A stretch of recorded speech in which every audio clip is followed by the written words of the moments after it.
नमस्कार, आप देख रहे हैं जनभावना टाइम्स और मैं हूं आप सभी के साथ अंकिता। भारत के दो बड़े राज्यों में चुनावी शोर मचा हुआ है। फिलहाल अभी उत्तर भारत में अगर राजनीतिक रूप से देखा जाए तो सबसे महत्वपूर्ण सूबा उत्तर प्रदेश है, तो वहीं अभी दूसरा दक्षिण भारत की राजनीति में बड़ा हिस्सा रखने वाला कर्नाटक है। आपको बता दें कि यूपी में निकाय चुनाव को लेकर राजनीति माहौल बना हुआ है, तो कर्नाटक में विधानसभा के चुनाव है।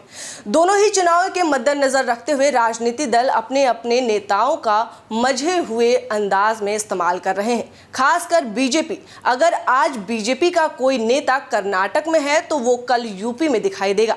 लेकिन सवाल ये है कि क्या बीजेपी की तरह उनकी भी स्थिति दोनों राज्यों में लाभ या हानि पाने की है, या सिर्फ किसी राजनीतिक हलचल को पैदा करने का उनका प्रयास उन्हें यूपी से कर्नाटक ले जा रहा है।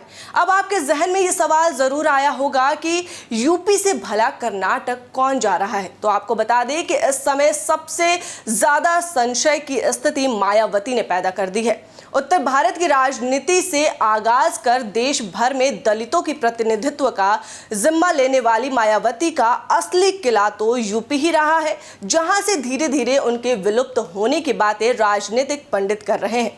तर्क में यूपी में हुए पिछले चुनाव के नतीजों का हवाला दिया जाता है, लेकिन मायावती उसी यूपी के जनसभा करने से पीछे हट रही हैं और उन राज्यों में सभा के लिए जा रही हैं। अब जिस राज्य ने मायावती को 4 बार मुख्यमंत्री बनाया, वहां निकाय चुनाव है और मायावती ने प्रचार में एक भी सभा या रैली नहीं की है, जबकि भारतीय जनता पार्टी और समाजवादी पार्टी ने पूरी ताकत झोंक दी है।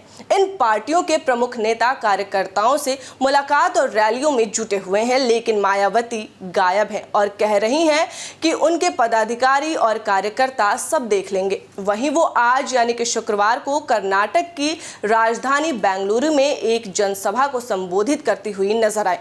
कभी एक सहयोगी के तौर पर मायावती की बहुजन समाजवादी पार्टी कर्नाटक की सरकार में एक समर्थक दल के तौर पर शामिल जरूर रही है, लेकिन वहां की राजनीति में पार्टी की वो हैसियत हर किस नहीं रही जैसे उत्तर प्रदेश में है। ऐसे में उत्तर प्रदेश को दरकिनार कर कर्नाटक को तवज्जो देना बेहतर राजनीति दांव तो हर किस भी नहीं माना जा सकता। हालांकि इस बात का संशय जरूर जाहिर किया जा सकता है कि इस कदम से कर्नाटक में मजबूत दिख रही कांग्रेस को कुछ सीटों पर दलित वोट काटकर नुकसान पहुंचाने की कोशिश है।